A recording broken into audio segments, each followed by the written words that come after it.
Welcome into the Locked On Knicks Podcast. Gavin, Schall, Alex Wolfe. The New York Knicks play tonight. But before we get to that, we answer your questions. Yeah, it's mailbag time, and we've got some great questions to get into today. First, we talk about Tibbs and his flaws, but also how so far in this young season, he seems to be improving on those flaws. We get into how and why. And then we get asked about the top three players with the potential of being traded by the deadline and top three potential trade partners. And of course, we do one of our most fun exercises, which is fake trades. Gavin has a number of trades that he presents, and I grade them from the perspective of how much, not so much from the Knicks perspective, how much I would want to do them. That's the most important thing. That's coming up next on Locked On Knicks. You are Locked On Knicks, your daily New York Knicks podcast, part of the Locked On Podcast Network, your team every day.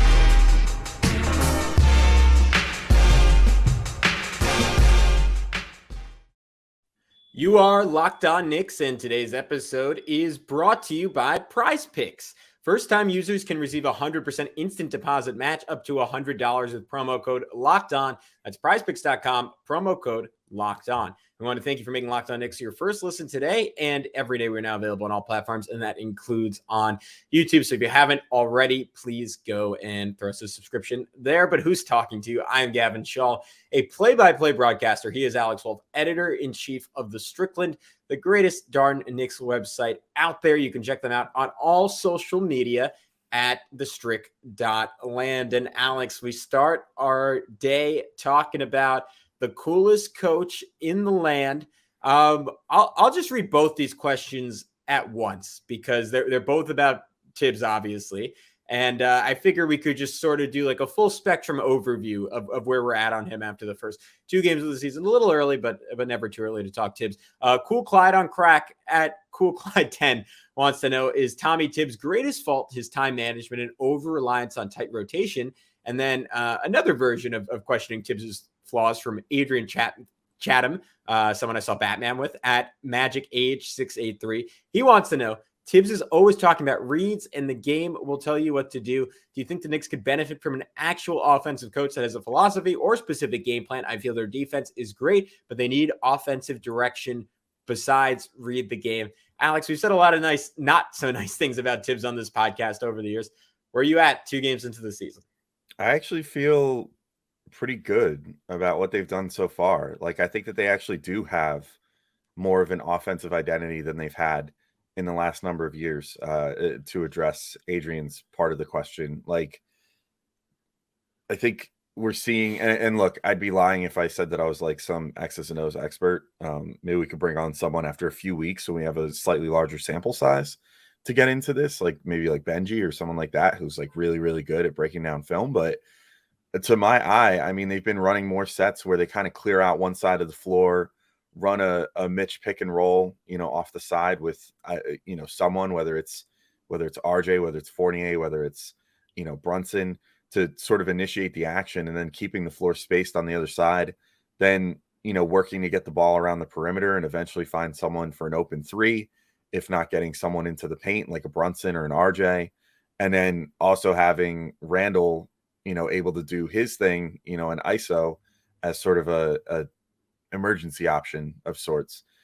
In addition to also, I think they've been doing a good job setting up, which we'll talk about in a minute, like offensive rebounding chances for Mitch too. And, having their offense run in such a way that, he can quickly crash in and do what he does best, which is corral offensive rebounds and, get putbacks and stuff. So I've been generally liking it so far. But, I'll throw that to you before we get into the other part of the question, as far as his time management and, tight rotations and all that. Like, offensively, and I mean, I guess another example real quick too would be drawing up that Cam Reddish play at the end of regulation against the Grizzlies. Like, plus running in transition, trusting the board. Like, I think they've done a lot of good things so far this year, as far as, stepping up and correcting some of the wrongs of last season, which was just relying way too much on just ISOing and, as Adrian said, like reading the game, and as Tibbs says, reading the game. It's this year, I feel like it's there's a little more structure to my eye than there has been even in 2021. Or sorry, Yeah. 2021. Yeah, that's the right year. Yeah, no, I'm in agreement with you. I think to Adrian's point, I think relative and I'll put out the same caveat as you. I absolutely do not know what I'm talking about on the level of an NBA coach on this or any level of coach. So it's a harder question, I guess, for us specifically. And to your point, Benji or Dallas, we will get into this stuff with them. But to my eye, I'm seeing much better flow offensively for this team. And to me, I think it's very much tied in with their rotation decisions because you need the right balance of passing, shooting, ball handling out there. I mean, it's almost like basketball is in some ways cooking, where it's like a little bit more of an improvisational art. And it's in some ways baking, where there's a pretty standard formula. And you need a couple guys who can win off the dribble, who can generate rotations. You need to put defenses in movement. And then you need guys who can make very quick decisions off of that. You need guys who have gravity, who make it so a bad rotation is actually punished. And those rotations are harder to do because you're rotating from further away, because you're out 25 feet guarding an Emmanuel quickly. And then all of a sudden you have to race over to the opposite corner. Like in some ways, it's very difficult being an NBA coach and the intricacies of a system and play design. And I mean, some of like the more complicated sets that we occasionally talk about and occasionally highlight when Tibbs decides to run them. Like that stuff is interesting and it takes a long time to learn. And then in other ways, it's very, very simple, right? And I think the Knicks' success offensively this year can essentially boil down to the fact that they're moving the ball a lot quicker, and the guys who have the ball in their hands the longest are making better decisions, namely Julius Randle. Like I think it like on one hand, Alex, it looks like Tibbs is doing a better job. On another hand, I think that's basically just Randle deciding like, okay, I'm going to play smarter and I'm going to play faster and I'm going to run the floor hard in transition. I'm going to get easy buckets there. In the half court, I'm going to touch it. And if I have a mismatch, I'm going to attack. If I don't have a mismatch, let me get it back to Jalen Brunson. And Brunson is the other key element there for the Knicks actually having a calming influence at the point guard spot. And look, Derrick Rose, when we talk about how he transformed that team 2 years ago, it was because he brought something to the table that no Knicks point guard had brought since Jason Kidd and Raymond Felton in that 2012-13 season. And that was someone who could drive the ship, who had the confidence, who knew what they were doing, who had the gravitas to direct guys all over the court, who actually had the on-court skill, again, to get to the rim and put stress on a defense. And Brunson is that times 5 because he's younger, he's craftier, he's even better at it than Rose was 2 years ago. So to me, it's as simple as upping the pace, having a point guard who can create mismatches and create havoc in a defense and put stress on a defense, and then having like an apex predator on the wing in Julius Randle, who's willing to attack mismatches, who's willing to get all the way to the rim, and who's willing to make right decisions. So I think it's a little bit on Tibbs in that he has input this speed, and we give him all the credit in the world for actually mandating that of Julius Randle, that he plays with that kind of pace. I mean, we can look up right now. The Knicks, this is John Hollinger's pace statistic. They're 7th in the NBA in that right now. They were 29th last year in traditional like possessions. They are playing at a different speed with a different willingness to move the ball. And to me, it's as simple as that. I don't think the offense itself has become dramatically more complicated. Yeah, I guess it's probably a little bit of both. And certainly with Randle, it's tough to weigh like, okay, how much of this is just Julius Randle himself and how much of it is being drilled into him by the coaching staff to make him play a different, better way.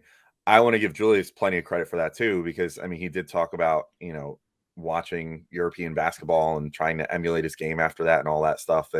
But some of it has to come back to the coaching staff too. It's just like when we talk about like, I think Tibbs has actually been a pretty good player developer in the sense that like Emmanuel Quickley and Mitchell Robinson and RJ Barrett and all these guys have gotten better under his watch. And some of that's their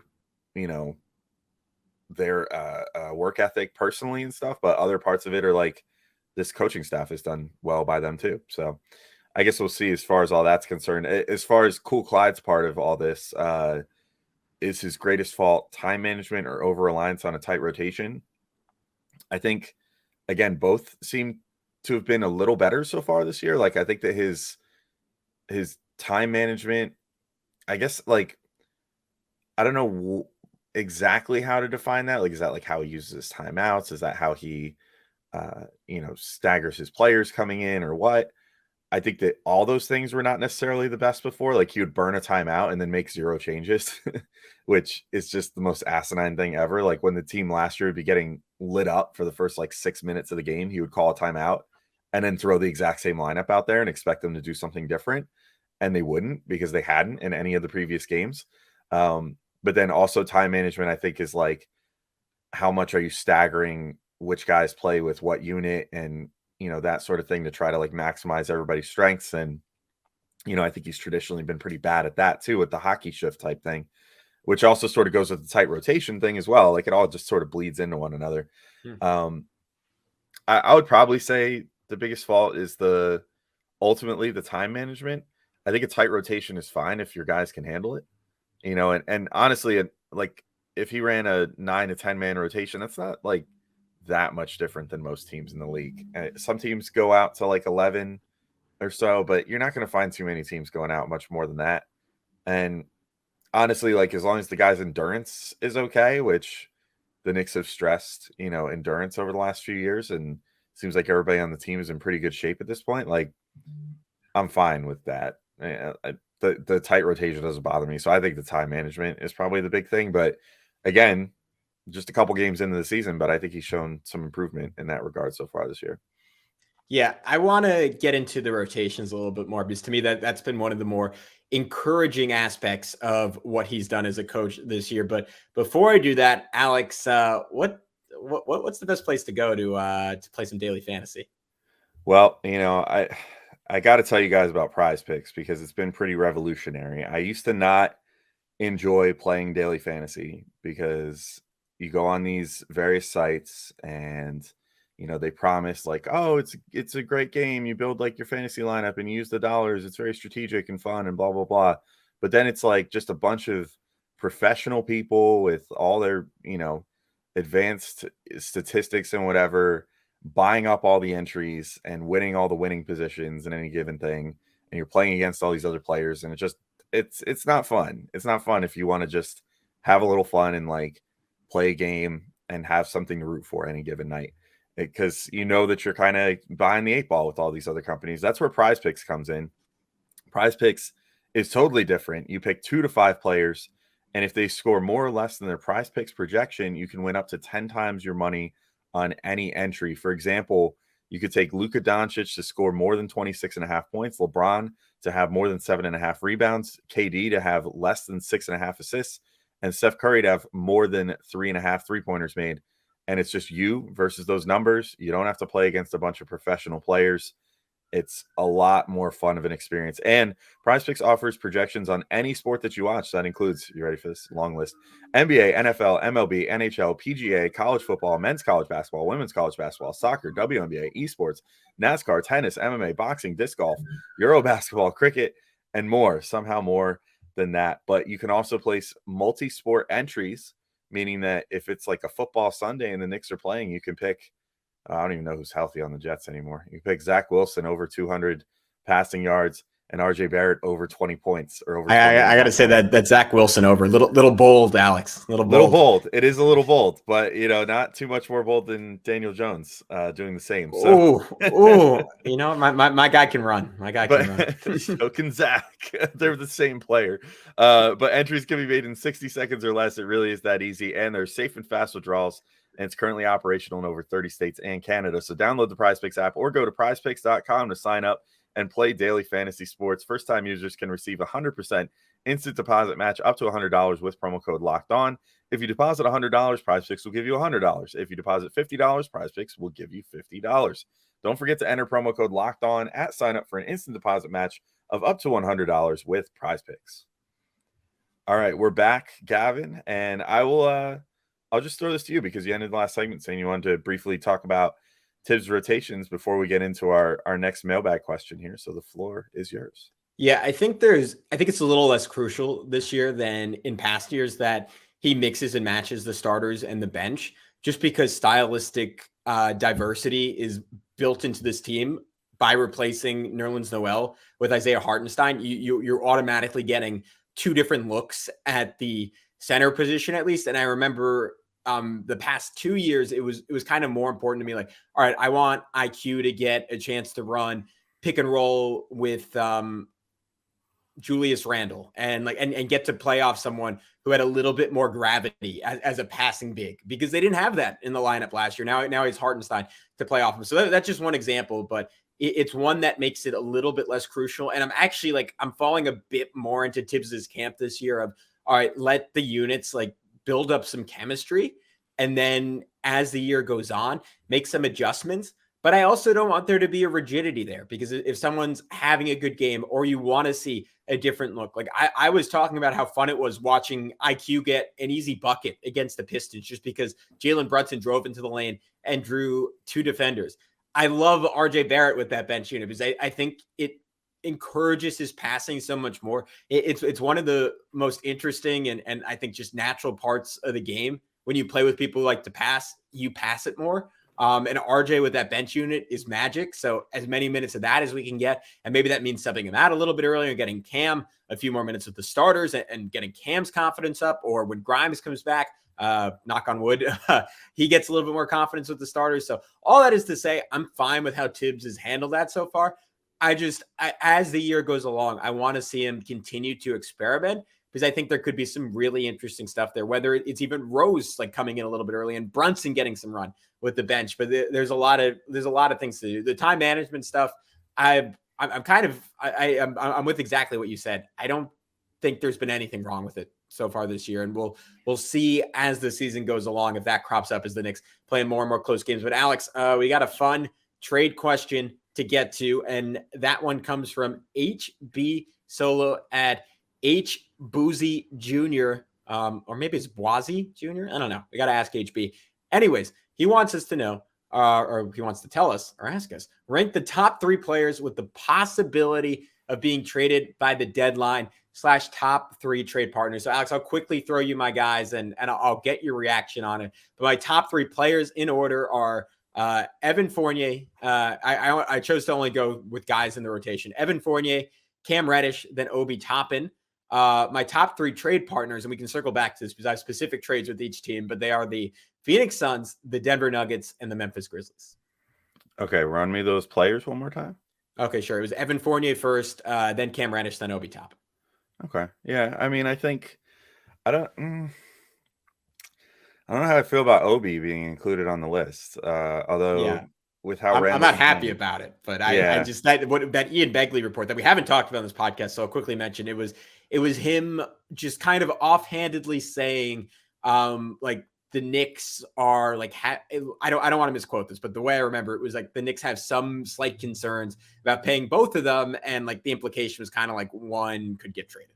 Yeah, I mean, I would hope they would choose Julius in that scenario, just based off the fact that Obi is a couple years younger and able to.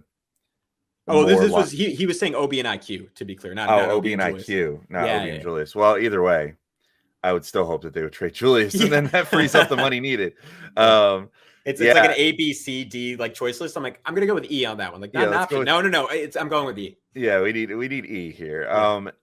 So Fournier, I definitely think is the most likely to get traded, and my hope is just that he revives his play enough that they can, trade him in a deal that maybe doesn't look quite as rich as what Orlando got when they traded him to Boston, but at least can get you a couple second-round picks or something from some shooting needy team. I still wouldn't rule out the Lakers as a potential destination there. I feel like the Lakers are every team's wish list team to deal with right now. Of here, look, you guys seriously need players, and LeBron himself is saying they need shooters, and that's their number one need. Well, if that's the case, then the Knicks can definitely deliver on that front, with Evan Fournier. I mean, he is a one-man wrecking crew of a three-point shooter, as he proved last year. So, I would hope that he would be top of their list and that the Lakers would be top of the Knicks list as far as teams to call to try to make something happen here. Reddish too, I agree, even with the recent spike in play. I mean, if the Knicks are worried about paying Obi and IQ, they're definitely worried about paying Cam Reddish then.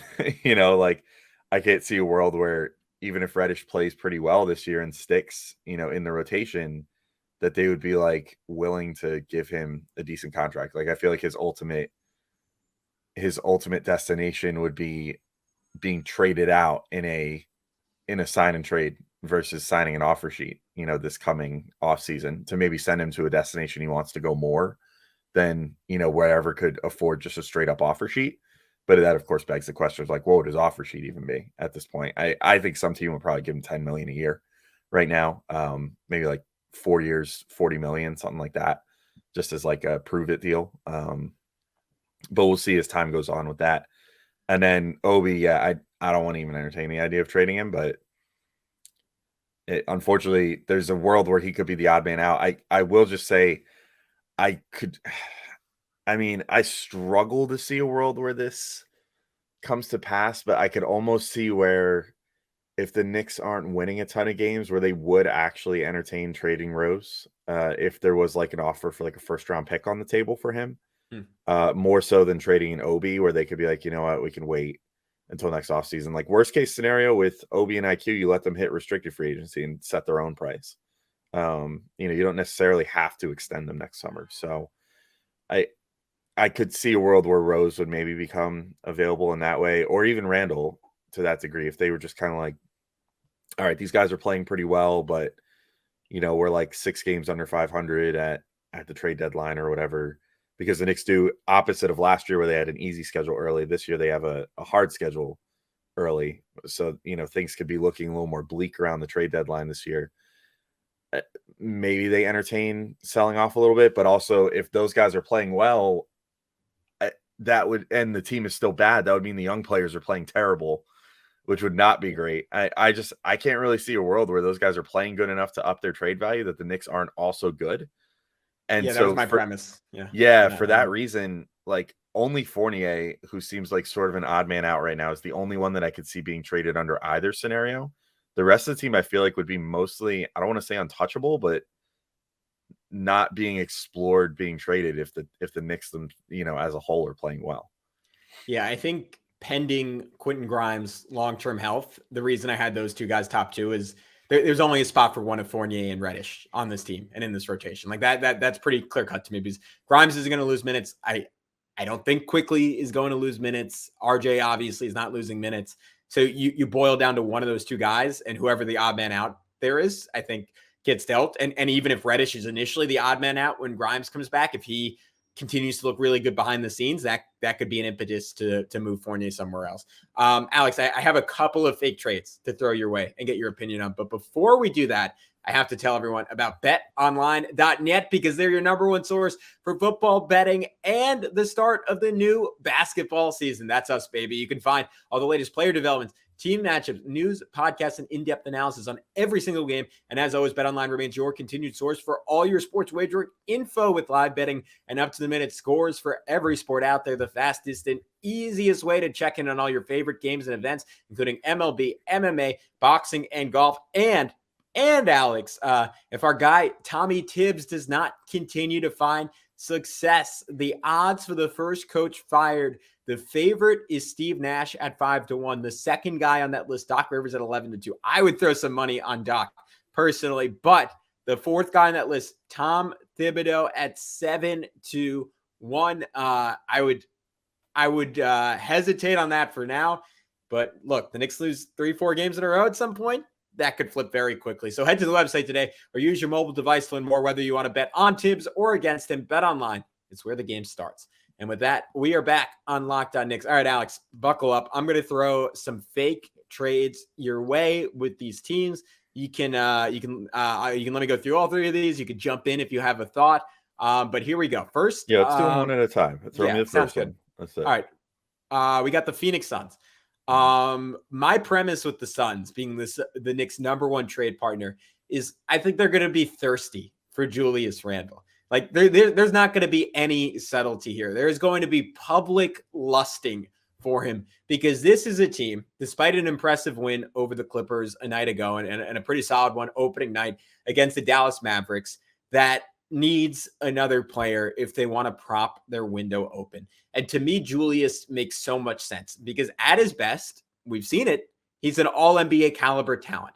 And the Suns do not have the assets to trade for a more traditional all NBA caliber talent, someone who hits that mark year in and year out. They got to trade for the version that sucks every other year. And that is Julius. I think they're going to be absolutely desperate for him. So the two proposed deals that have on the table there, and Suns fans would maybe tell me I'm nuts for this, but the first one would be Cam Johnson, who I don't think they want to pay, and they definitely don't want to pay if Julius is coming in.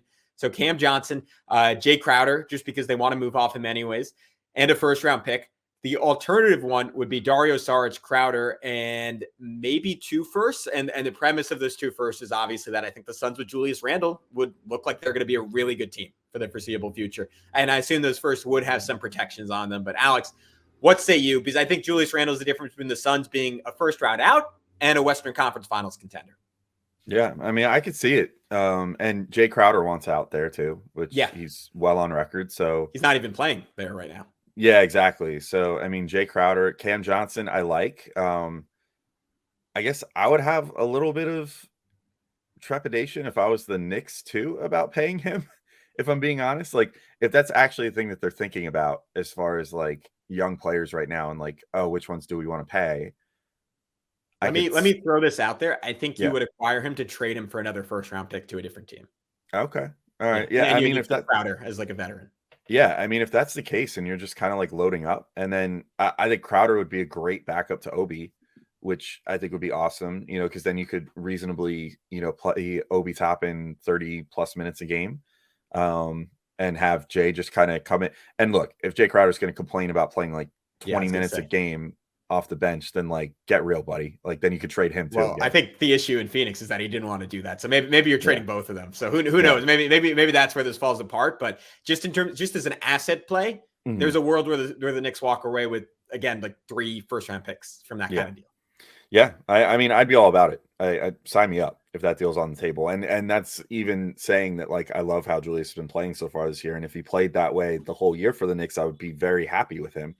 But you can't turn down a deal where you get a couple extra first round picks and probably don't affect the bottom line of your team that much, and with slotting Obi in there instead of Julius as the starter with how well Obi tends to play with those starters. So I'm all about that trade. A+. Thank you. We'll see if the Suns agree. I got one more Phoenix one for you. DeAndre Ayton, who I think is still very, very unhappy to be there, for Mitchell Robinson and Emmanuel Quickley. And that's operating in a world where, again, the Knicks don't necessarily want to pay Quickley. Do you think Ayton is a big enough upgrade on Mitch to justify that kind of deal? I would probably say no, but other people I know would say yes. I know, for example, like Schwinn, our good buddy, is a huge Ayton fan or has been over the years and would probably say like, yeah, absolutely go for that. I personally probably wouldn't, but we're assuming that this is because Ayton I don't think could be traded before like January 15th or something because of signing a restricted free agent deal. So you'd have some time to sort of evaluate this, and I don't know, Ayton's kind of weird to me because I love a lot of what he can do, but I feel like he often doesn't do everything that he can. You know what I mean? Like I feel like he has certain parts of his game that exist but that he just doesn't unleash, like certain scoring abilities and stuff. But is that just because he's playing with Devin Booker and Chris Paul and all those other talented offensive players there, or is that a reluctance on his part to do certain stuff like that? I don't know. I don't know that I love it, but I will say that he would definitely give you more versatility than Mitch as far as an offensive player, in that he's not restricted to just the not even just inside the arc, but like inside 6 feet of the hoop. He could do a little more than that. So if ultimately the Knicks are not going to pay Emmanuel Quickley, or they don't, or they're on the fence about wanting to give him money, then I'm okay with doing that as a way to sort of upgrade the center position. Though, again, I really love what Mitch brings to the team, so which we'll get to in a second. So I'm not 100% sold on that deal. I'll give that a C+. All right. Okay. You know what? Tough grader. That's cool. All right. Let's keep it moving. Denver Nuggets, my second team. This one is convoluted, and the Knicks would have to end up cutting a bunch of guys just because it was very hard to make the money work. But Derrick Rose and Cam Reddish. So this is kind of a blow it up trade for the Knicks, a little bit, at least for this season, just in that they're trading Rose. But Rose and Reddish for KCP, Peyton Watson, Ish Smith, Devon Reed, and here's why you want to make this trade: a top 7 protected 2029 first round pick. I like it. I mean, it's essentially just flotsam for for a first. Yeah, basically. for a first. Yeah, I mean that's fine. I think I'd be good with that. You're just going to cut most of those guys anyway. So you're essentially just clearing playing time for Grimes and Quickly at that point by moving on from Rose and clearing time for Deuce, actually, to be clear. Yeah, and KCP could be like, if you're quote unquote still trying to win, he could fill in and be okay. Yeah. So, I think I don't really love KCP, honestly. Yeah. So I would kind of just be like, whatever, he could be an end of the bench guy, break in case of emergency. But yeah, maybe he's the guy you keep on the roster out of that trade. But yeah, I like it. I mean, mostly because you get a first round pick. I think if the Knicks if